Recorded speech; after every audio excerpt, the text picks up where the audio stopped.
because Set wanted to claim the throne and be in charge of everything. He wanted to take the place of Asa. And Heru, the son of Asa, says, no, this is not going to happen. This cannot be. So the son fights the uncle, and he fights the uncle, and all of this is detailed on the walls of the Edfu temple. And in the end, Heru defeats Set. And in that defeat, what the text says is that that was a time when good defeated evil. You see? So what I'm saying to you, and I'm writing about this, is that there are these influences that are Setist influences. They're like Set. And there are the heroistic tendencies. And in every society, you have these statistic or these heroistic tendencies. It depends a lot on people in terms of what is it that they elevate. What do you elevate in your life? What do you elevate? Because the power is the same. You got the power. All humans have this power. But what do you choose to use the power for? Do you choose to use the power to hurt people, to harm people, to banish people, to restrict people, to destroy people? Or do you use the power that you have to aid, to assist, to support, to expand, and to create a different environment so that everybody can live happily together? Those are the two tendencies. And I see them in our society today. Those are the two tendencies. And there is the story, my son MK used to tell the story of the two wolves. You ask an indigenous person, what about life? And they would tell you there are two wolves in every person. Mm-hmm. And if you ask the elder, which wolf will survive? And the elder of the indigenous people will tell you that the one you feed is the one that will survive. Mm-hmm. And that's true in society, it's true in our lives. Which wolf will we feed? You see? And so I bring that to you because it's important to understand that in every society you have those situations. I am elated today. Today is an incredible day. And I told you it would be a historic day. We have here one of the outstanding youth speakers, young speakers in America is at the MKA Institute today. And I am so happy that you are here because you're going to witness an incredible event. And you're going to witness this event because, not because he's my grandson, you're going to witness it because he is a very powerful, wonderful young man whom I have seen grow up as a young person. He's traveled all over the world with me and with Anna, and he's seen every possible characteristic out there. And he's the only person I know who has swam in the Nile. I saw him dive and swim in the Nile River. And I'm like, wow, I hope there are no bacteria in the water. But he's alive and he's well. His name is Jamar, but we call him Ramses because he was so impressed at the temple of Ramses, where you go at Abu Simbel and you see the great temple of Ramses, which is the largest monument in the world. And you look at that and it's so incredible because it relates to the power of this incredible African king. And so Ramses Jamar finished college at the Great Temple University, Philadelphia's major urban research institution. And not only did he finish his degree, but he finished it with high distinction. And he has since created his own podcast. He is well represented in all media. He is a wonderful young person. Sometimes you have young people who are talented, but they're not necessarily, the character is not the same. You know what I mean? People can have good talent and not have good character, but this young man has great character. He is loved and appreciated by his family. In fact, he was surprised this morning because his sister, who is a registered nurse, flew up to see him. But she didn't only fly up to see him. His father, Mario, flew up to see him. He didn't know that they were coming. And they came up to see him do something which is really revealing. And that is, and I'll tell you this, he has his first book. First book at the age of 25. I have great honor to be able to introduce him because I've not seen the book, but I know his character. So that's a wonderful thing you can say. And as a Afrocentric Institute and an organization that has a worldwide readership as well as a worldwide viewership, I am extremely honored to introduce to you, and I'm sure that you will also recognize this after you hear him speak, the outstanding, dynamic, incredibly brilliant young speaker and incredible grandson, Ramses Jamar, who will be talking about living your passion. All right, Jamar.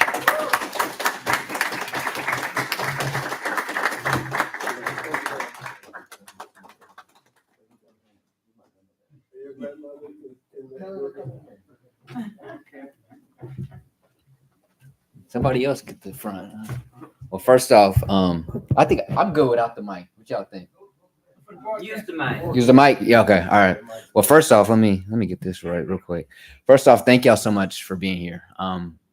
This means a lot to me to have y'all here. This is the moment for my entire life. Like, this is it for me, and I'm super excited. I get to share it with all of you guys. I think there's a moment in history, and I don't mean that lightly. First off, is my grandfather here? Where's he at? I gotta see them. He's right there. I'm gonna wait for them to come in because the beginning, y'all know it's gonna be for them first before I even say anything. So as they coming in, but first off, again, thank y'all for coming in. I'm not gonna be too long, like they say at the beginning of a Sunday preacher. I'm not gonna be too long, but I'm gonna be a little long, so y'all stick with me.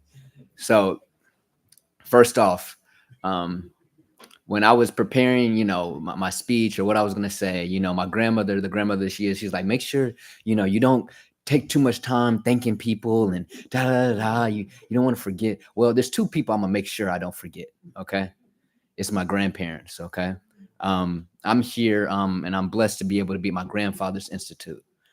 Who else can say they drop in their book at their grandfather's institute that's managed by his grandmother? Okay. Who else can say that? I want to thank y'all first. And that's not all I'm going to say. Okay. Doing it here means a lot. Doing it in the city means a lot. I decided to come here for college when I was 18 years old. I'll never forget when I was deciding on what college I was going to go to. Temple wasn't even an option. Okay. It wasn't even an option. Growing up, me and my sister used to say one of us was going to come here. And I was always going to say, if somebody's coming, it's not going to be me. It's going to be my sister. And as I was deciding what college I was going to go to, I was supposed to visit St. John's University. And as I was going to St. John's University, my grandmother offered to pick me up and take me on the visit to St. John's. Then when I get there, it was really a trap to make sure I also went to Temple University and take a tour. Um, and from the moment I got to Temple, like midway through the tour, I was sold, but I never told them.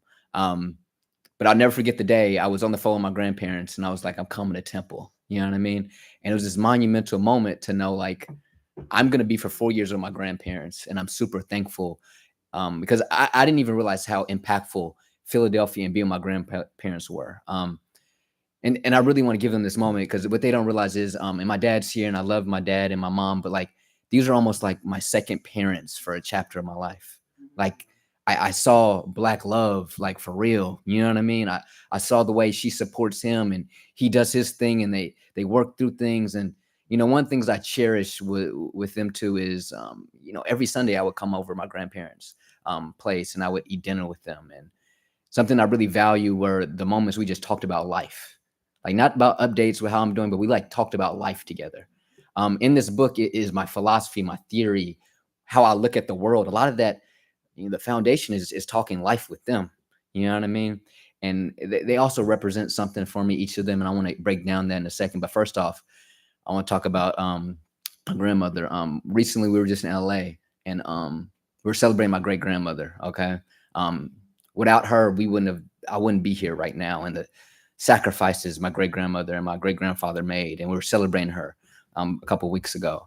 And one of the things about my great grandmother is they talk about her, how sweet she was, how giving she was, all these things. And, you know, I met my grandmother as she was older, my great grandmother.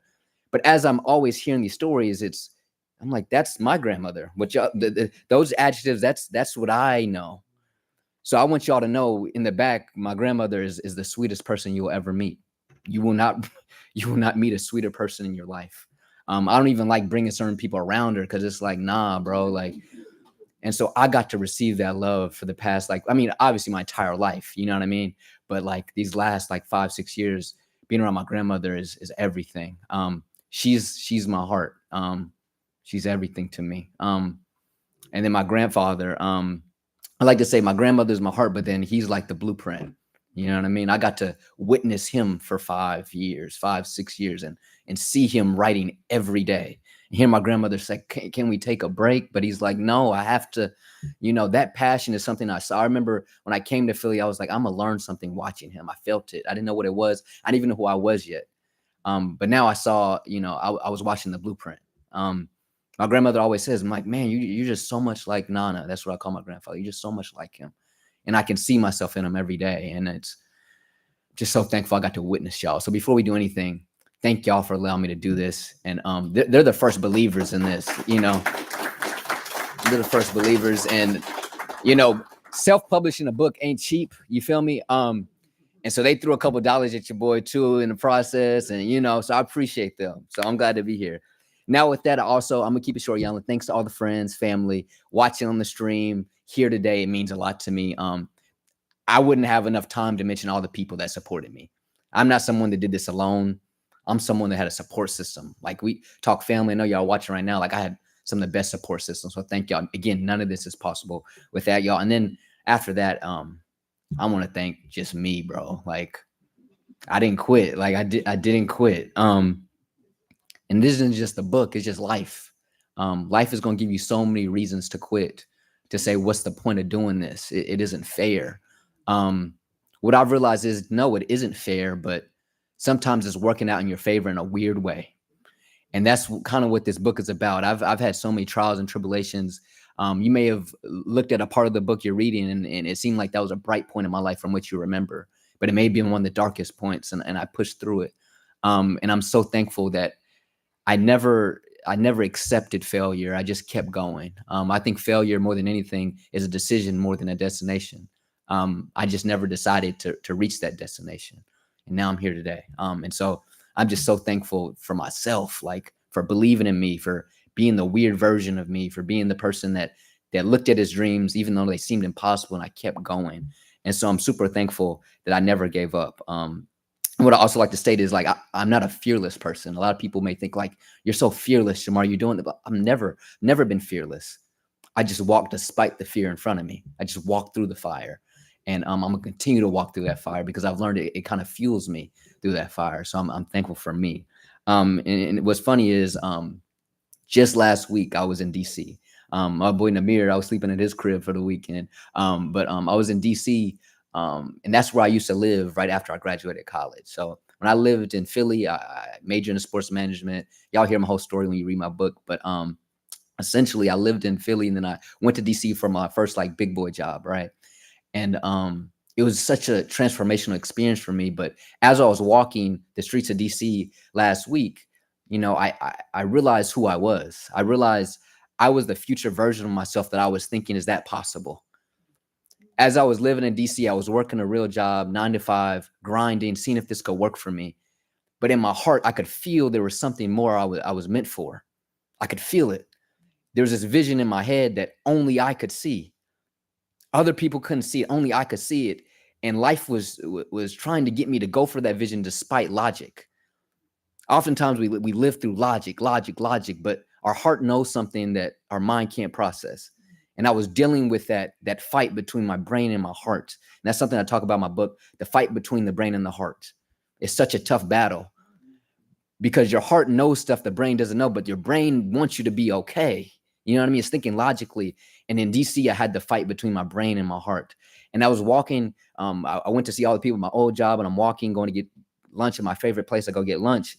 And I'm like walking. I'm like, yo, I am living the vision that I was questioning if it was possible. And I'm so thankful that I went for it, even with my own head telling me it wasn't possible.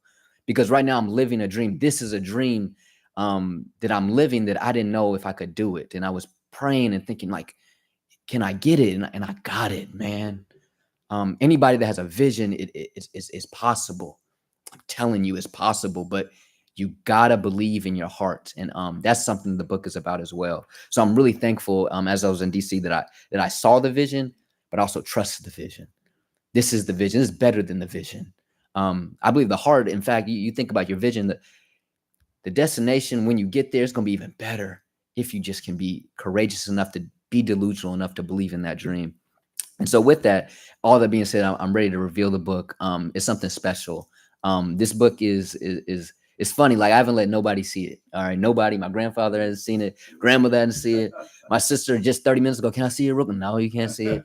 Because this is personal to me. This book isn't just a self-help book, but this is my life.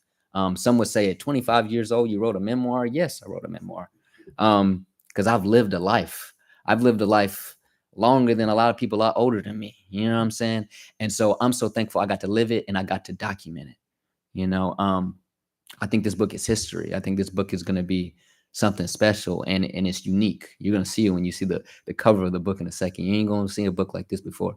And that's kind of why I wanted to shield it. But so yeah, I don't even know. Yeah, let me just show the book. I'm just nervous. Oh my God. But y'all see, I got it in a bag so nobody could see when I brought it up here. But yeah, here's the book. And this book is special because the cover isn't just a cover. Okay, well, it really ain't. You know, you'll see. So dang, it's really happening. All right, pull it out. All right, so the book's name. You ask what's the book's name? Y'all know my name is Jamar Root. Y'all know my Instagram name is Root of Jamar, right? Some people have already kind of guessed it. This book is about, you learning who you are through my story. So I lay out my whole story, all my wisdom, but this is about you learning who you are. So what I didn't want this to be was Jamar's book, okay? This is y'all's book. Anybody who buys this book, this is now your book. And so what you have on this book is really, it's a blank cover, y'all. And it just says Root of on it, okay? And so the idea of this and what this is why I really wanted to be independent. I got a cover that's writable on it, okay? So you get a Sharpie and whatever your name is, you write it right here. This isn't the root of Jamar. This is the root of everybody who reads this book. And so as you write this book, you're going to write what makes you you, okay? And I'm going to show y'all the first sample of the book. So this is my first sample I got, and I already started writing some stuff on it. So it's like Root of Jamar, but then you got stuff that makes me me. As you read the book, you'll learn more things. Like, for example, I put Dallas Cowboys on the back of it. That's me. You know what I'm saying? I put Loverboy on the back of it. That's me. You know what I'm saying? Authentic Yapper. And I'm going to put more stuff, as I continue rereading this book. But you make this cover whatever it is to you. What makes this book special is it isn't about me, but it's about me. And I lay it all out there. This book is me being vulnerable. This is the highs and the lows. I think a lot of people, maybe in college or wherever you met me, maybe thought I was just this successful guy that had it figured out. I never had it figured out. I just walked despite being lost. And there's so many highs and lows. And to give you an idea of the book, it's, some people are like, we don't know what the book is. Jamar make like a coloring book. Nice. Jamar did his thing. It's 289 pages, bro. 289 pages. Let me show you the table of contents. So this table of contents. And this book is actually two books in one. So the first book is How to Find Your Passion. And then the second one is How to Achieve True Success. And so these are all the chapters, and everything is in line with my story, my life. I feel like I went through this chapter of learning what my passion was. And then after that, it was like, how do I make a life around it? I'm someone that today does what he loves to do as much as he wants and has that freedom and travels the country, speaking at schools all across the country. I've spoken in over 35 states. You know what I mean? I've spoken in 200 plus events. Like, I did that. This is how I did it. Okay. I want everybody to have the ability to find what they love to do and then build a life around it. My philosophy, everything is in this book, but more than anything, I believe this is possible for anybody.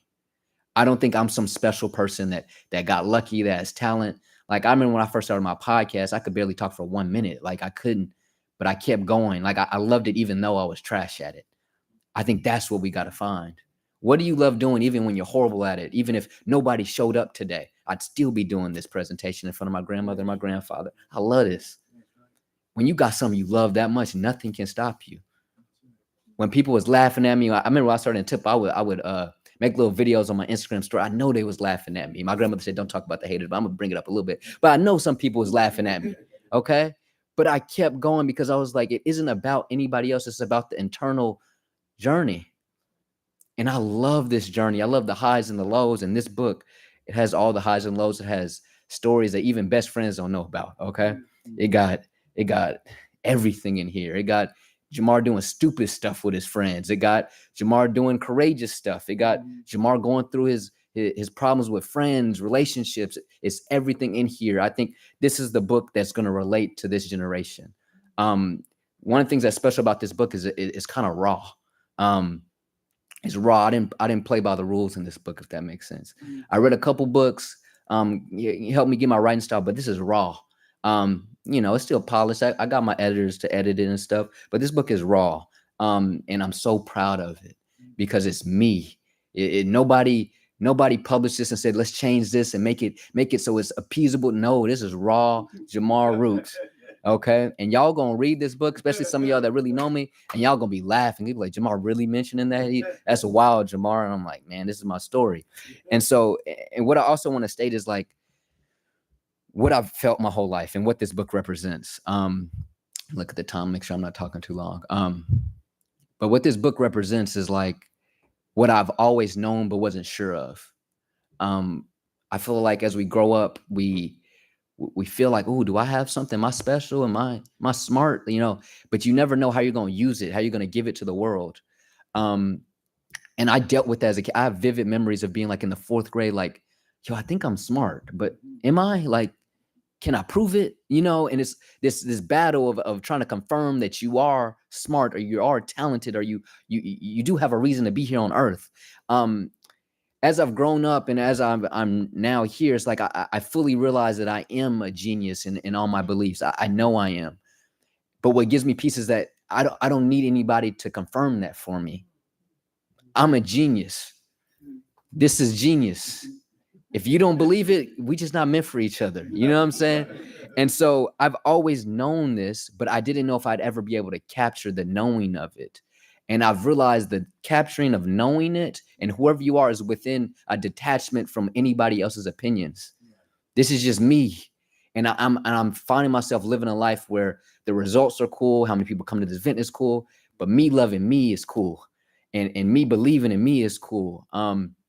I just believe I've been waiting on this day my whole life. This day right here was like, look, I am what I thought I am.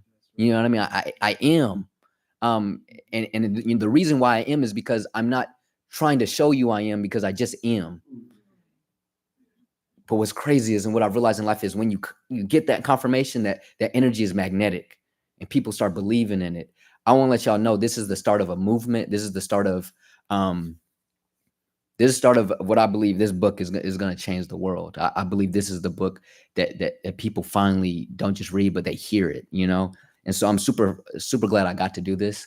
And what this book entails is not just like my life. Again, it's like how to find your passion, how to find true success, but it's also my philosophy and theory on life. I've created my own theory, philosophy, okay? And how I define the titles of y'all can read it. Y'all can buy the book and read what the philosophy is. But the name of my philosophy is the selfish impact theory and the rooted philosophy, okay? That's what people remember me by, okay? This is the Malefica Sante Afrocentricity, okay? This is what that is. This is the selfish impact theory. And to give you a little taste, I believe it's within, and this isn't all my stuff. I think it's on the cover of my website. I'll go back. But essentially, what sums up this, and you'll read more about it, but being selfish enough to do what you love to do is a key to helping as many people as possible.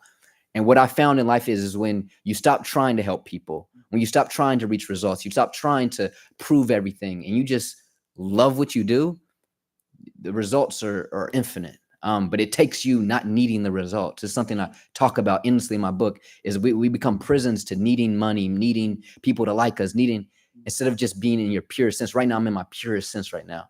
I'm in a, people talk about flow state. A flow state is in you stop thinking about the results. Stop thinking if you're doing good enough. It's purely your heart coming out. And this is what I'm trying to teach you in this book is to fully detach almost and just be you, but still care enough to grind it out and work hard. But when it's time to perform, detach. And that's what makes me, people ask me like, Jamar, how are you such a great speaker? I'm not thinking at all. I'm not caring at all. I'm just being me. And that's what I'm trying to teach you in this book. And so I just hope that there's different moments in the book where it'll click. It's not going to click in the first page, maybe click in page 100, but it's going to click the value of just like letting go. And that's something I talk about. And so you'll get that theory, the philosophy, how to find your passion. I walk through all these things, how to find your passion, what I believe is the steps to find your passion. And I talk about building a life around it. One of the powerful moments I talk about in my book is, I had found what I love to do. And then I went for it, but then it was like, yo, but like, how the heck do I do it? You know what I mean? Like, how do I make it? I talk about that feeling and then what you got to do, the things I didn't do. I wish I would have done earlier to make that thing happen. And also what I want to state today is this is also a monumental moment because I think this changes my branding in a sense. I think I've been a speaker for like the last 2-3 years professionally. But today, I don't think I would define myself as that anymore. I think I would define myself as a philosopher and an artist. I think this is the day that you see the shift. I will still speak and go across schools, but I'll just be a philosopher that's speaking. One of the things I've talked about this with my grandfather is like, we see other speakers on the circuit and they kind of good. But where's the substance? Where's the theory? Where's the philosophy? That's what separates me as a speaker also. Like I'm bringing my view of the world and it's different from other people. But that's what makes me special. And so from this day forward, this is the proof that I'm not just a speaker. I'm a philosopher. I think about life. My job is to walk around barefoot and think about the world. That's my job. Okay. And I know I'm a genius and this is my responsibility. And so this is what proves that. What I also want to say, I'm coming to the end. I'm going to talk too long. But what I've also realized in this moment is I've really come to peace with me. This book forced me, everything I talked about, I then had to like make it concrete in my life. Like I couldn't talk about these things and not be it. You know what I mean? And life has really been putting me through the circuit of like becoming what I'm talking about here. And so I've really been able to detach and love me and not need other people to understand it. I think one of my challenges in life, and this is to anybody who lives life being yourself and you're different. It's funny, I was just at a school and this kid was telling me, how do I like go through my life and other people don't understand me and people don't like me. I'm not popular. I was like, that's what happens when you're a unique, special person. Mm-hmm. And I've dealt with being a unique, special person and other people not understanding me, other people thinking I'm weird, other people saying what's wrong with him. And it was really tough for me to deal with that because I wanted people to like me. I mean, as human beings, I think we all share something in our DNA that wants people to love us. But I've realized not everybody's supposed to love me. And I'm so thankful that I've come to a peace a part of my life where I'm not needing anybody to love me. I just want to be me, and I want to be the weird version of me. So I'm just super excited that I've gotten to a point where I can come to peace with everything I've been teaching and with just being myself. And so again, what I want to state is that this book is what I believe isn't just a book, isn't just Jamar's book to solidify himself as a speaker, to say he wrote a book. This was seriously what I believe is going to go down as one of the best self-help books in the world ever. I think this book will be read 300 years after I die. I think it's that good. And it's okay if y'all read it and y'all don't agree, but that's what I think. And so with that, I kind of did something special with the book. So today the book will be available for anybody to buy for $20, and I'll sign it, whatever. But what I did was, because I was like, this book is special. Like, I don't know if I'll ever write a book on this caliber, because it's just my whole life and my philosophy. And so what I'm going to do in talk about being weird and crazy, and I already got the blank book, but I got something weirder I'm going to do. So this is something I'm not expect anybody to do, but if you do, it's great. And so what I want to do is with this book to show how much I believe in it. Like, I believe in this book. This is the book. This is the book that I believe is going to change generations. I'm offering the book a collector's item today. Okay. So there's going to be a book available for $20, but there's also going to be a book available.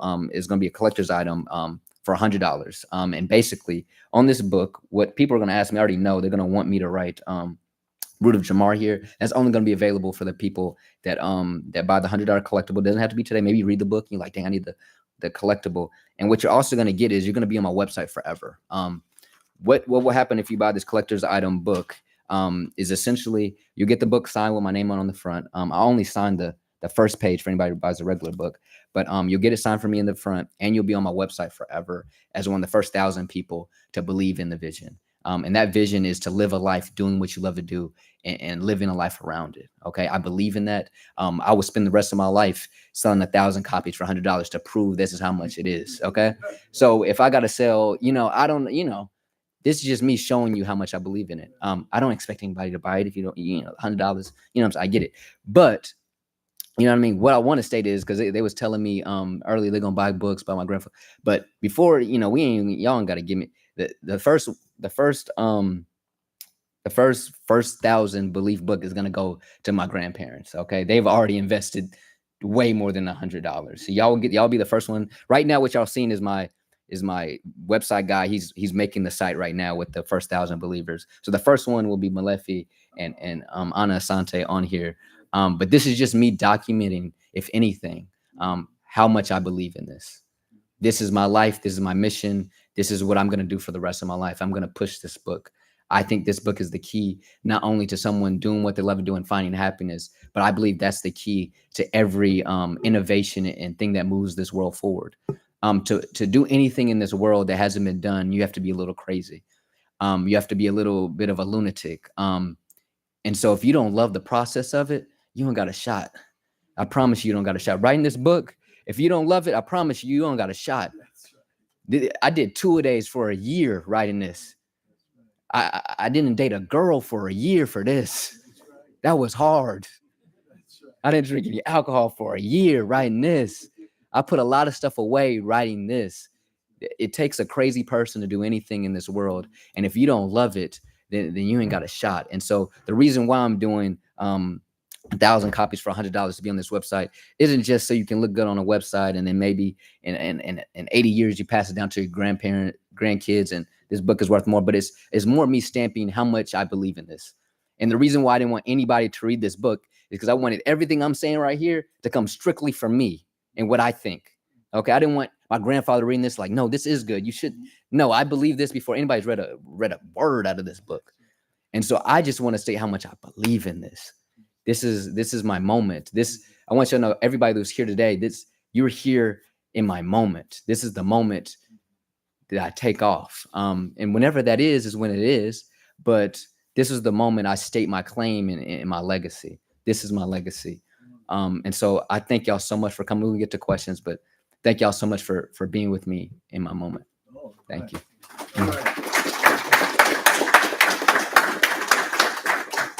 Thank you. I know there are questions, and I'm going to ask. Yes. Oh, you got enough? We have the microphone. There you get the mic. First question. Okay, there's one right here with Dr. It sounds like you done a lot. You've 25 years. Yeah. It's wonderful. I have two questions for you. Where do you see yourself in 5 to 10 years? And what roadblocks do you see in the future? And what plan do you have to overcome them? Yeah, I like that question. I get that question like where I see myself. You said 5 to 10 years first. I like to always answer this question without answering the question. One things I've come to believe in life is that we don't know what's going on. I don't know nothing. One things I tell to my students at every school I go to is, look, your principal, your teacher, your parents, your grandparents, they don't know what they're doing. I don't even know what I want to eat for lunch today. You know what I mean? And so I think, and this is a big part of the book, is I'm cool with wherever I go because I know there's a higher power guiding me through all of this. I ain't got nothing to worry about. And so where I see myself in 5 and 10 years is where I'm meant to be, whatever that is. If I lose the passion for speaking, then boom, let's do something else. The answer is I don't know, and it's a confident I don't know. If I had to, but then to answer your question, that's always how I answer it. But if I was to guess, you know what I mean? Still pushing this book and speaking across the country, but speaking less. One of the things I'm doing right now is I'm on the road for 21 days straight right now. Speaking at schools, conferences all across the country. I ain't gonna be doing that 5, 10 years. That's too much. I'm working too hard. I want to create more art. I want to write another book. I want to create more videos online. I want to expand my brain as far as I can. One things I'm so inspired by my grandfather is he's always expanding his brain and wanting to get out his genius inside of him. So wherever my life is inspiring me, I want to get that out in whatever medium. So if that's a book, if that's a podcast, if that's wherever my heart is leading me. So I would say in 5 years, I just want to evolve as an artist, and then potential robots in the future. That's interesting. This is kind of, I have my next book. I'm already plotting the notes over it, but I'm not going to give you all that, but but when it comes to future robots, it's just dealing with, and this is something I'm dealing with right now, too much support, if that makes sense. Like it's tainting my feelings towards it sometimes. So like right now I'm living my dream. I remember, trying to tell people my dream. Like I see myself being booked to speak at schools and hundreds of kids are in the gym and I'm speaking. I'm living that now. And I get constant like, yo, you're so inspiring. It's like, dang, this is numbing. Like, I want to feel this. I don't feel it because it's so I think my roadblock will always be returning to why I'm doing it. You know what I mean? The results are cool, but like remembering like, yo, you like doing this. So even if you're numb to that or whatever people say, there's more opinions. The bigger you get, the more opinions there are. You know what I mean? Mm-hmm. Remembering like, yo, I love it. So even if, even if the whole world hates me, as long as I love me, I'm winning. And so it's always having that mindset that I think will help me maintain with whatever roadblocks I face. I appreciate that question. I have Ramses, great lecture. Thank you. It's always something special. I have a comment. Okay. It's always something special when you use the knowledge and support of elders such as your grandparents. Mm-hmm. It's always a powerful thing and sets a direction for you. That you can use to grow and maintain yourself. Mm-hmm. So I think I think that particular power of yours, I think, very special. Thank you. Power that you have of your elders, of your grandparents, and so forth. It's going to help you to move forward. I agree. I appreciate it.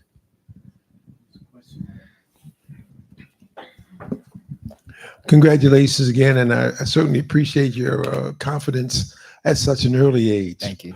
But the question is, as you travel around the country and speak to young people, it's old people sitting back saying, what's happening to those young people? Yeah. What do you see happening to those young people that you speak to? I love that. Yeah. What I see is one, I see they're not going to accept what you tell them.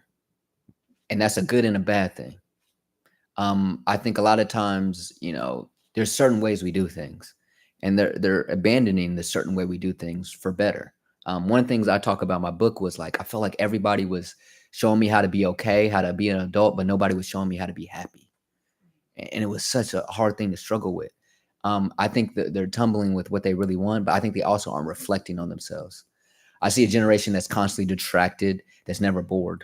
You see them on their phone. You see them always watching something. So they don't know who they are. And that's what this book is about. It's like learning who you are. And I think this generation hasn't learned who they are yet, which all of us are on a continuous journey of, but they lack self-awareness. They're constantly influenced because they're constantly distracted. And so I think what I see going on is a generation that's easily influenced because they haven't learned who they are.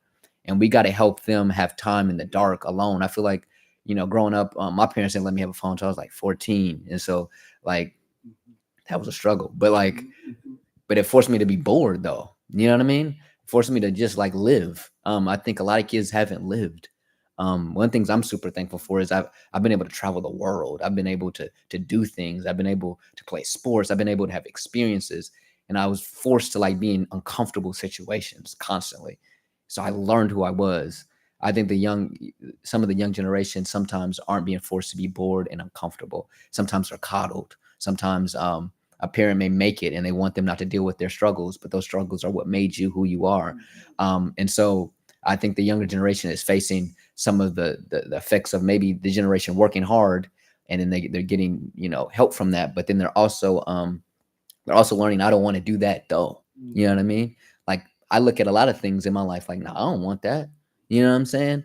And that's a good thing to know that, you know what I mean? Even if it's unconventional, like I'm living a life where I'm not punching a clock and I'm literally on a flight every other day. I knew I wanted that, even though a lot of people were saying, come on now, we need that. We need them to reject us. We need them. But what I'll also say is, and this is something I talk about in the book when it comes to like, that conversation between the two generations, we need you all to support without understanding. You're not going to understand. I think we so bad want to understand, or we want so bad to like, oh, something's off. No, it's their vision. It's their vision. And I think we have to support almost like, what is love? Love is unconditional. We gotta love unconditionally, even when we don't understand it. So yeah, I think it's just self-awareness is what's needed most. So I appreciate that question. No problem. Anybody else? This one here.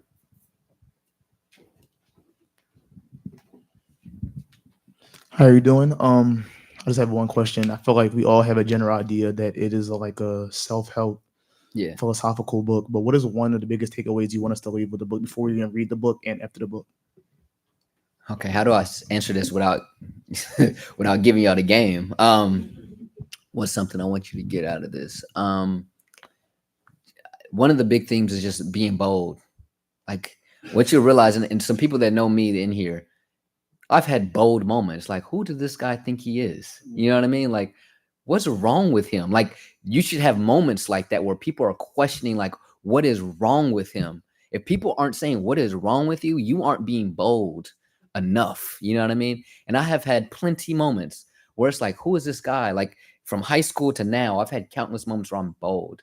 And I'm a big believer in fortune favors the bold. And so the worst thing that can happen is that it doesn't work out, but you at least you know what could have happened. I think that's one of my biggest messages is like never going for it is the worst case scenario. There is no other worst case scenario than not going for what your heart is telling you want to go after. And what I've realized is it's in the going after of our dreams, goals, that the destination isn't what's really most valuable. It's the process and what allows you to become. And so some goals are put in our life not to achieve them, but to go after them and learn who we are through the process of going after it. There's so many things I write about in this book I was chasing that I quote unquote failed at. I didn't make it. But without those, I wouldn't have the stories. I wouldn't have the skills I developed to be right here with y'all today. So it's about being bold and going after it and really not needing to know why. A lot of us, it's big in my book, but it's just like a lot of us, we get in trouble in life because we want to know, why am I here on earth? Well, what's the reason for this that I'm going through right now? And you know what? I'll share the last page of my book. I have this quote. Instead of my editor was like, usually on the last page you do something that I was like, let's just put a quote. And the last quote on my book, it says, if you understood why you're going through it, then it wouldn't hurt enough for you to grow from it.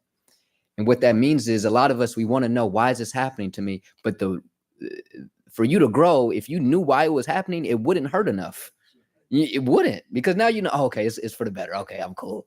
Now you need to know, like, dang, why did she break up with me? Like, dang, why didn't I get that job? Like, that feeling is what creates the being that you're meant to be.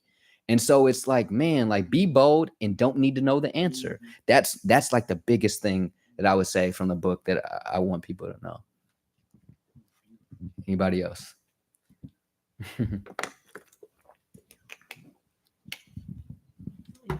You said at 25, you've gone through some very difficult periods in your life.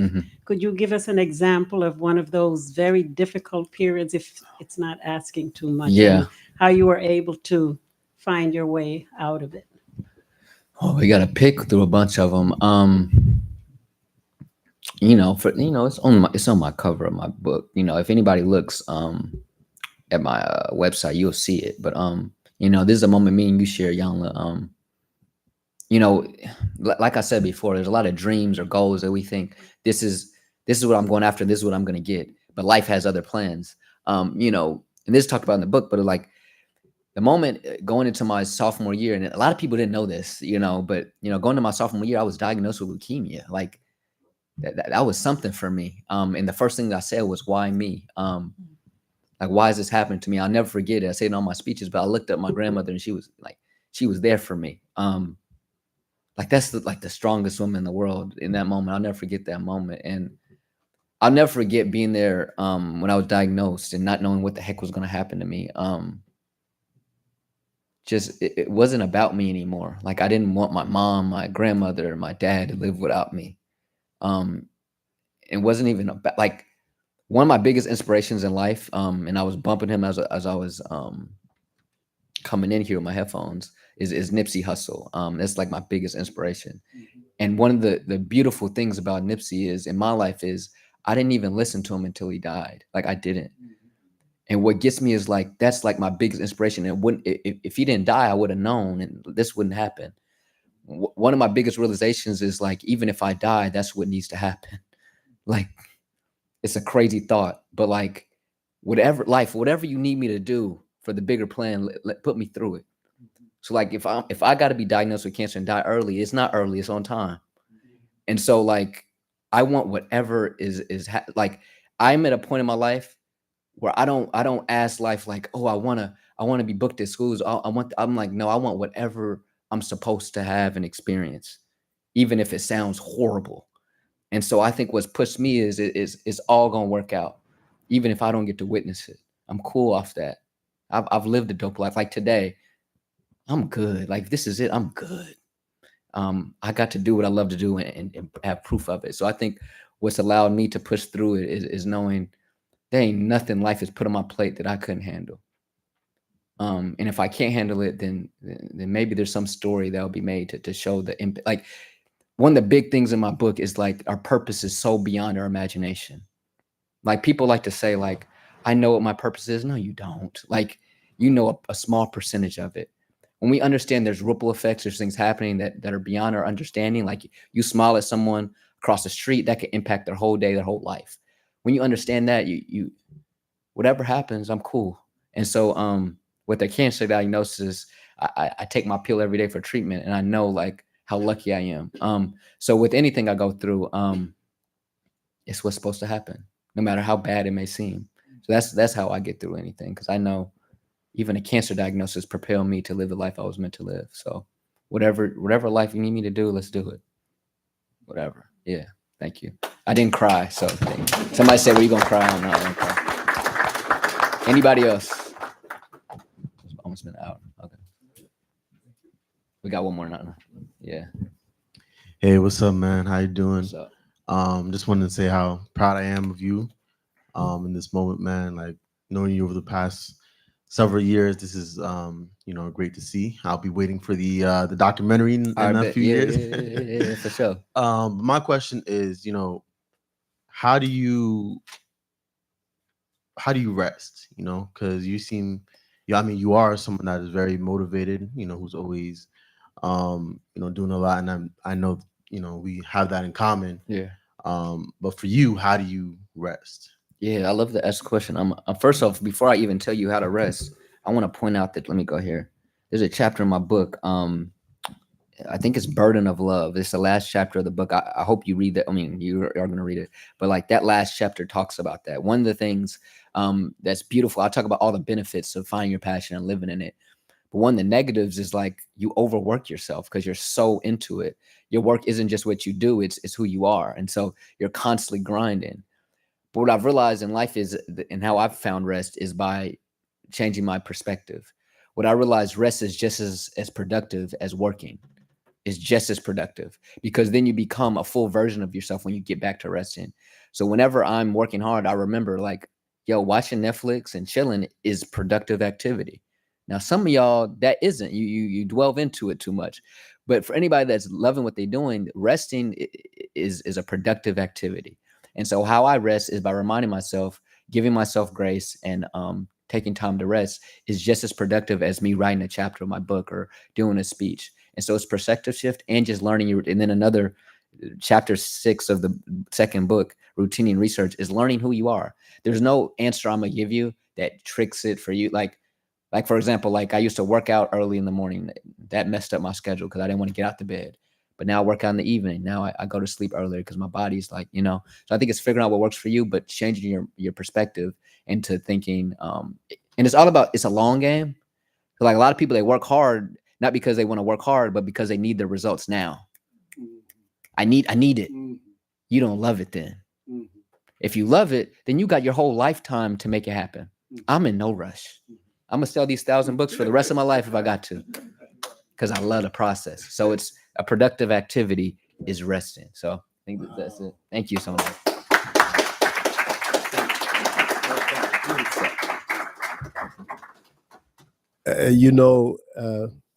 He is one of the ones we have been waiting for. This is one of the great poems of our ancestors. Sterling Brown was. These are the ones we have been waiting for. We have been waiting for a long time. The boldness of young people, and we know that they are coming and they will come. Were there questions on? Can I say one more thing? Yes, please. Yeah. So yeah, I'll say it real quick. So what thing I want to say for anybody watching online is essentially, when it comes to my website, we're in the process of creating the website to be sold and to purchase the books. And we have some people wanting to buy the collector's edition. I really appreciate it. But right now, the website is like 3-4 days away from being ready for purchases. So I'll make an announcement on everything when it's available. But right now it's only available in person. We're going to be available to make purchases. And that was kind of the incentive of coming. It was like, yo, y'all are going to be the first person to get this book. And I appreciate the people online, but these are people that showed up, Yeah, my social media is Root of Jamar on Instagram, ROOTOFJAMAR. In a couple days, I'll make the big announcement, available online. But right now, it's only available in person. I'm working my butt off to get it ready, but that was also the incentive of coming in person. So, yeah, just to be clear. Thank y'all. Thank you very much, Jamar. All right, give him another hand. Ramses, good. This is okay. Oh, just one more question. From a great, from a really great person, questioner, your sister. Okay. All right. I can't get off the stage. All right. Yeah, just where's she's down there. Yes. Hi, for people that don't know me, I'm Ayana. I'm Jamar's big little sister. Little sister. I just wanted to say how proud I am of you, Jamar. I've seen you just grow up and go through different phases of life. And I remember when you came to me, just saying you wanted to venture off, leave DC and follow your passion. And I don't know, you're just very inspiring to me. I don't really tell you this often, but you're part of the reason why I went back to school. It's something I've been like thinking about. And I don't know. I'm just really proud of you, Jamar. I love you so much. Love you too. Thank you so much.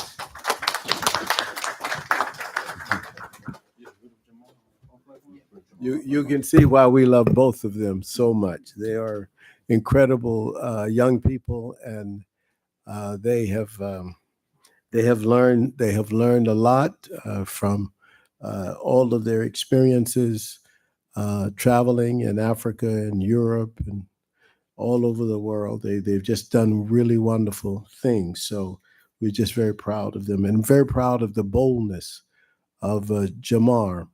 in expressing himself as he wants to be and to do what he wants to do. This is remarkable, and we want to thank him, thank his mother and his father for having given Anna and I the opportunity to sort of be with them from the since they were really young.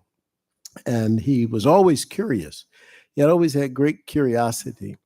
And I remember when he was maybe 2 or 3 years old, he heard thunder, and he asked, "What is that?" And we all just used to imitate him. Like when we hear thunder, we say, "Well, what is that?" Because he just he was just curious, and he would look at rocks, and he would ask us, "What kind of rock is this? What is this rock?" He is just a very curious young person as a child, and he's grown up to be an athlete, but not only an athlete, an intellectual. And as of today, I'm going to look and see this philosopher's work, and I may have to start calling him a philosopher, but he is truly remarkable, and I'm so happy that he actually launched his book, or will launch his book, and he's going to be at the table, $20. He launched his book from the Institute. Now, I want to make a couple of announcements, and then we'll be finished here today. On October the 19th, this is not on your calendar because you don't have this yet. On October the 19th, one of our great supporters, an individual who has been coming here supporting us, is Reverend Joe Williams. Reverend Joe Williams at 2:00. This is not 4:00. This is 2:00, 2 p.m. Reverend Joe Williams will be here on October the 19th, and we will have a celebration for him. Now, let me tell you something. Reverend Joe, I believe, and I don't think he mind me saying this, I think he's moving to Atlanta. So this will be sort of his going away gathering here from 2 to 4 on October the 19th. Please come. The Academy of Life people, please come. We will have, of course, as always, the dynamic associate director, Dr. Jabali Ade, Aaron Smith, will be here on that day. I will be here for a short while, but the NAACP has asked me to speak that day. So, but I think that speech is at 3:30. So I'm going to stop by here, and then I'm going to go by there. But Dr. Smith will be here, but please come, Reverend Joe Williams, October the 19th. Please come to celebrate him. On October the 26th, we have Victoria Carlone. She is a sister from Liberia. She is a good friend of one of our friends, Volfi Jabate, who runs the Akana organization. Victoria Carlone has written a book about one of the really wonderful, significant educators of Liberia. And we will feature her. She will launch her book here on October the 26th. That's at 4 p.m. At 4 p.m. on October the 26th. And after that, we have our regular Tanudaman will be speaking, and he is from Sudan. He will be talking to us about Nubia and Nile Valley civilizations. And then after that, Michael Cord will be talking about elections. And Malefia Santi, after that in December, the unerasable facts of classical Africa. And then we will have Dr. Joyce King and the Kemet organization. The Kemet Asen that's the Afrocentric fraternity, Kemet Asen. They're going to have an interesting conversation about the origin and future of Kemet. And then in January, we will have again another session on the African future in Brazil. And then Tugu Sanusi will be talking on February the 15th about Sudan, the great tragedy of Africa's war on culture. So we have a program set up. In fact, we have some other people we're adding to the spring schedule, including Stanley Crawford, Africans overcoming the problem of being kidnapped, and also our very own brother, Dr. Farouk. So we have a lot of things that are going on, and we have also the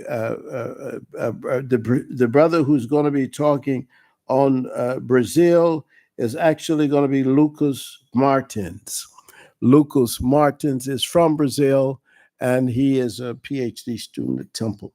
So we have a lot going on, and we have a lot more that will be going on.